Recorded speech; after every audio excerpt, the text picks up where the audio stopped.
annagu haddaan nahay xarunta tala soo jeedinta Soomaaliya mar walba hadda sideedaba wax qaran ka yar oo aanu aaminsanahay sideedaba ma jirto taasa wadiiqadaas qofba si aragti u ka leeyahay maanta mar haddii aad nacasunteen aynu ka doodnay oo ka wada hadalay sidii bulshada doodeeda looga wada qayb qaadan lahaa gaar ahaan loo isticmaali lahaa miidiyaha qaranka waxaanu ummadda u sheegaynaa wasiirku inuu yahay hadda nin aad u dadaal badan isbedel badan sidiisa jecel haddana runtii aanu isku afgaranay baash intii dibadda laga taagnaan lahaa in gudaha la soo galo waa iska naqaanayo waxa maanta fadhiga aan wada fadhino xalay rag odayaasha xaruntii waa xaroodeen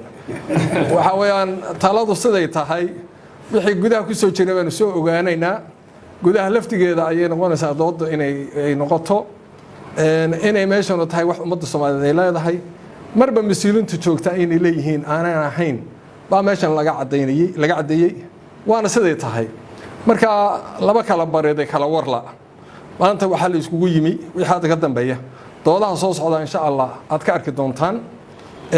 inaanu ku yeelano taladayadii aan hadii jir sida fiican wadnay oo Soomaalnimada ahayd inaanu wixii aan ku beerin karno aan ku beerino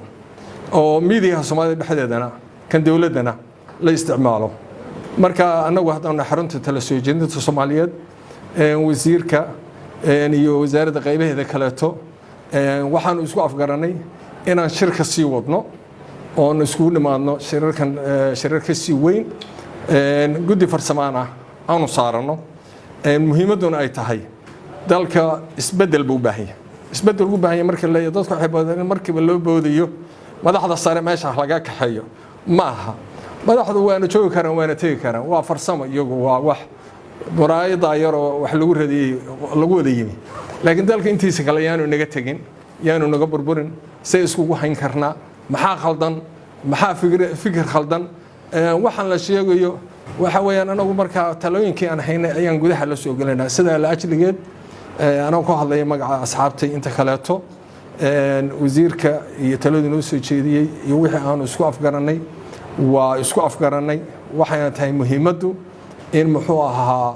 hadda iyo wixii ka dambeeya wasiirku wax badan buu noo balan qaaday in maxay ahayd anaguna waxbaanu taataabanay oo aanu niri wasiiro ma ku filan tahay hawshaas wasiirku waa nooc inuu ku filan yahay anagu war labaad baan ku celinaanay ama aad u baahantay inaad meel kale tagtid oo wasiir aad maxay soo qaadatid fasax aynu ku wada hadallo wasiirku ma yiri waa isku afgaranay marka